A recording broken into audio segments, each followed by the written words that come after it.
તો સુરતમાં રત્ન કલાકાર પરિવારનો સામૂહિક આપઘાત, આર્થિક સંકળામણમાં માતા પિતા પુત્રનો આપઘાત છે। ત્રણેય સભ્યોએ ઝેરી દવા પીને જીવન ટૂંકાવ્યું છે। અમરોલી રોડ પર એન્ટિલિયા ફ્લેટનો આ બનાવ છે કે જ્યાં 15 વર્ષથી પિતા પુત્ર હીરા ઉદ્યોગમાં કામ કરતા હતા। આર્થિક મંદીને કારણે પરિવાર હેરાન પરેશાન હતું।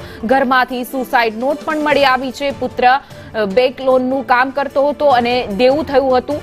લેણાદારો હેરાન કરતા હોવાનો સુસાઇડ નોટમાં ઉલ્લેખ કરવામાં આવ્યો છે। અમરોલી પોલીસે ગુનો નોંધી વધુ તપાસ હાથ ધરી છે। મંદીએ વધુ એક પરિવારનો ભોગ લીધો છે। અમરોલીમાં રહેતા રત્ન કલાકાર પરિવારે સામૂહિક આપઘાત કરી લીધો છે। ત્યારે પરિવારના સભ્ય છે, આપણે તેમની સાથે વાત કરીશું। શું કામ કરતા હતા તેઓ અને કઈ રીતના આખી ઘટના બની? એ કામ હીરાનું કરતા હતા, વેસે હીરાનો હતો, પણ એને ફ્લેટ લીધેલો હતો ને એના હપ્તા ભરી નહીં શક્યા હતા।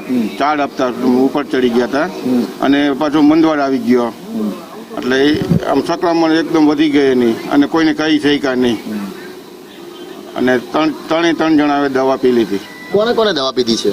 એક ભરતભાઈ સિસંગિયા, ગીતાબેન અને હર્ષ સિસંગિયા, ત્રણે મોત થઈ ગયા। ત્રણના મોત થઈ ગયા છે। કઈ પરિવારને જણાવ્યું હતું કે એવું મંદીથી નીકળી ગયા છે, કોઈ હેરાન પરેશાન કરે છે? ના, એવું કાંઈ જણાવતા નહીં, ખાલી એમ કહેતા કે પૈસાની ખેંચ છે, પૈસાની ખેંચ છે એમ। એ બસ એટલું જણાવતા। કંઈક જણાવ્યું હોત તો અમે કાંઈક એનો ઉકેલ લાવતા અમે એને। કોઈ ઉઘરાણી કરતો તો બેંક વાળા કે? ઉઘરાણીમાં તો શું છે, એને એક ફ્લેટ લીધેલો હતો ને એને બીજાએ વેચી નાખ્યો હતો, બીજાને આ મંદવાડ આવી ગયો ને એટલે બીજાને વેચી નાખ્યો ને એ ભાઈ એને કાંઈક 50,000 રૂપિયા કંઈક બાનું આપેલું હતું। એટલે એ ભાઈ માંથી લોન કરાવવાની હતી, લોન બેઠી નહીં। એ ઓલા ભાઈ પછી એને ઉઘરાણી કરતા હતા કે ભાઈ તમે મને મારા પૈસા જે આપેલા હોય એ મને પાછા આપો, અને આ લોકો આગળ પૈસા હતા આપ્યા હતા એ બધા દવાખાનામાં વહી ગયા હતા।